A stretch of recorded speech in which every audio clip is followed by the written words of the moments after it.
So, this is St Michael's Parish Church has grown and prospered since its humble beginnings in 1836, but in the late 1800s it held a spooky secret. Old ghost stories.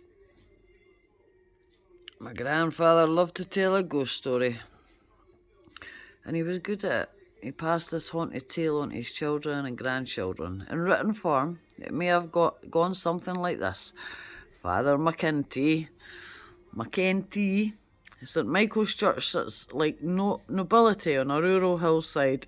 As a sentinel, a statue of the Archangel himself stands above the threshold of the church garden. The devoted church history states, nearly 190 years ago in Europe, personal freedoms were diminishing. In Germany, army conscription was on the horizon, and adventurous individuals were looking to the new world for a better way of life. The parish was grown and prospered since its humble beginning in 1836, but in the late 1800s it held a spooky secret. The Reverend John McKenty today began his pastorate at St Michael's in February 1894. By July 1985 he would be dead, but his short time as a pastor would prove to be more valuable than any here in the afterlife could imagine. Father McKenty stayed in the brick rectory, which sat lower on the hill on the left side of the large stone church. The cemetery was his side yard and reached up to the hill beside the church and beyond.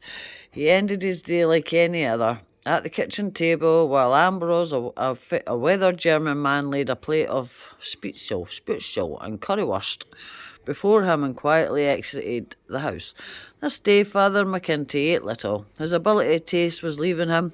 Maybe he had corona in his later years and he was tired. He ascended the stairs, changed into his night clothes, and with Heine, his faithful shepherd, sleeping on the boarded rug beside him, he fell asleep, a rosary still dangling from his fingertips. I've got a rosary I've had since I was a baby. I got it for the nuns when I was born, I think. And it was in that moment that he tippled his head towards heaven, and a single thought entered his mind. Ghost. He slammed the door as if the wooden structure could keep a spirit out. It's a marriage certificate. The whistling, the crying graveyard. In the middle of the night, something waked the old cleric. Hein was lifted up on the rug. He teethed, his teeth bared, and a low growl vibrated under his fur. Someone was walking through the cemetery whistling a tune. The whistling was coming closer, and then there was a knock at the parsonage door. Father McKenty jumped up and put on his overcoat, then that laid across a trunk at the bottom of his bed. When he opened the door to the bedroom, Heine shot out and down the stairs. It must be a parishioner, thought the priest as he manoeuvred the stairs. Heine was already at the front door waiting and growling, but before Father McGinty opened the door, he could hear a soulful weeping. The old priest threw open the door and searched the church grounds, cemetery path vehemently. Can't even say that word. He could not see anyone. Perhaps they were ashamed and hiding. The priest knew that it took a great deal of effort to get the Germans to bare their souls to in confessional.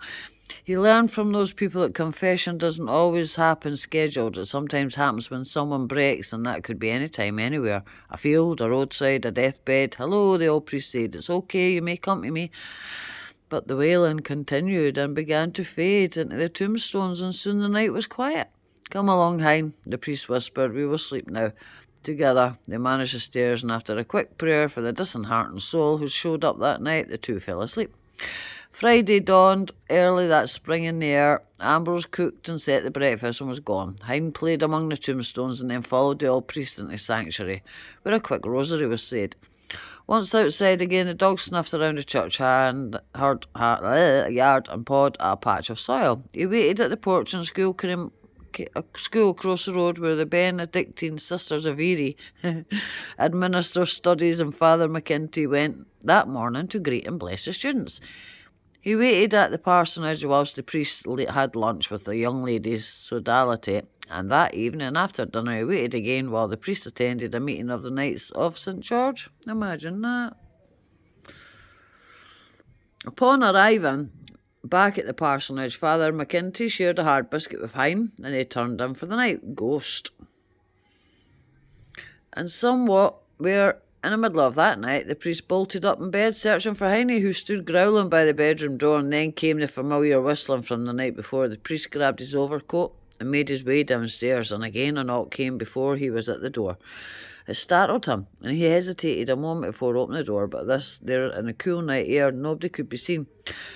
And when the wailing started again, the priest followed the sound down the path to the cemetery. Though he heard, he could still not see, and it was in that moment that he tipped his head toward heaven, and a single thought entered his mind: ghost.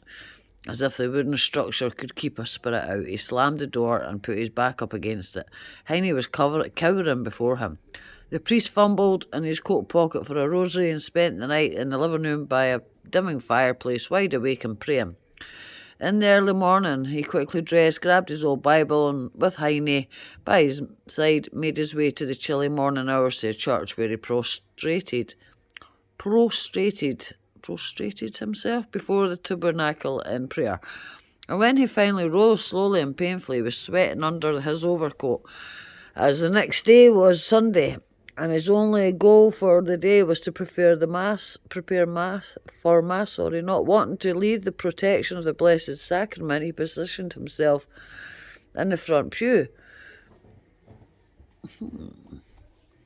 studying and praying far into the morning afternoon. Never in all his years of service to God had Father McInty ever came close to such an experience. He had heard of such things as spirits and devils, but never had faced anything like it before. He was frightened. And as shadows began to fall across the stained glass windows of the church, the priest was drawn to reread the second reading, which was a letter of St. Paul to the Philippines. Because of this, God greatly exalted him and bestowed on him the name that is above every name, and the words on the page of the fadest old Bible seemed to bold themselves, that at the top, the name of Jesus, every knee should bend, of these in heaven and on earth and under the earth. The old priest slammed the book, which woke Hein, who had been sleeping in the vestibule, and together they hurried back to the rectory in the fading light of day. There you go, the angel. St. Michael the Archangel, the whistling came from Haunted Cemetry. Defend us in battle. Father Deaconbrode. Cook had prepared breakfast and lunch, set away and taken it away, and left dinner at the table. Time for the cleric returned to the rectory. Father McInty ate little from his plate and then lifted it up from the table to await Hein. Then he positioned himself beside the fireplace, first adding new logs and stacking the fire. Somewhere in his Gethsemane watch, his flesh betrayed him, and he fell asleep. But he was sharp awake, holding Hein by his muzzle, hushing the shepherd and praying quietly aloud when the whistling started. St. Michael the Archangel, the whistling came from Haunted Cemetry. Defend us in battle. Slowly it grew louder, but our protection against the wickedness and the snares of the devil. The closer it came, the stranger it was. May God rebuke him, we humbly pray. And the sound was coming down the path that led to the rectory. And do thou, O Prince of the heavenly host, by the divine power of God, and just within feet of the parsonage door, cast into hell Satan and all the evil spirits. There was a knock on the door. The old priest was there now, and put his hand on the knob, who roams throughout the world, and he opened the door and shouted out the final line, seeking the ruin of the souls, and no person was there. And the wailing started back up over the hill towards the cemetery, when the old priest pulled his last and final arsenal, in the name of Jesus Christ, who are you? And immediately the wailing stopped. There was a brief pause, and then a distraught voice called back, I am the ghost of Father Deacon I owe the cook 200, and St. Peter will not let me into heaven till the money's paid. Then the wailing began again and faded as the entity made its way deeper into the rows of tombstones, and he was gone. The offering. The next day, this old cleric took the pulpit and preached like he had never preached before. He elaborated on the name of Jesus, the power and the name, the strength of God to send his archangels when all the terrors of hell stood in front on the doorway. And as he finished celebrating, the mass crowded with German immigrants, mostly farmers, he worried again about the money. So if his most passionate plea he described to the people, give him only for a special intention, using the word desperate to make his point. He did not want to scare the people, telling them they had a displaced, had the spirit of a former priest roaming before their beloved church grounds. After Mass, the church treasurer handed him a pocket full of money, $201, $111, Father, he said with a gleam in his eye. The priest changed his vestments and went straight to the parsonage. Cook had already set the noon meal and was removing his apron when the old priest set the basket on the table. This will make Father Deacon Broad's debt. The cook looked startled. He opened his mouth to speak and then closed it as he decided against what he was about to say. He gathered up the basket and left, glancing the one final time to nod at the priest before he leaving the kitchen. Rest in peace. That afternoon, Father McIntyre took Hein for a walk. He wondered why Father Deacon Broad had borrowed the money from the cook. Many unanswered questions laid to rest here. The old priest had found what he was looking for, the grave of Father Deacon Broad. He reached down, scratched at Hein's head as he prayed, Eternal rest grant unto him, O Lord, and let perpetual light shine upon him. May the soul and his faithful departed enough, through the mercy of God, rest in peace. Amen. Rest in peace. Father Deacon Broad, you may rest in peace. The night St. Michael's grounds were quiet. Never again did Father McIntyre hear the whistling and crying of Father Deacon Broad, the cemetery ghost. St. Michael's Church, Friar, PA, courtesy of the drone guys. I can't show that because I might get a copyright. Note the rectory to the left of the church, the statue of St. Michael above the door entrances, and the cemetery. Oh, look at it, looks like a crooked church. Okay. Well, that's the name. It's St. Michael's Church, Freiburg, Pennsylvania. Drone guys. Oh, I'm going to have a look at that right now. I can't show you, sorry. But I'm going to start doing Robbie Burns one for every day. Because Robert Burns will celebrate him the 25th of January. Thank you for listening. Any questions, just ask, or tell me anything you can tell me. Aye, that'd be great. Well, I really appreciate that. Thank you.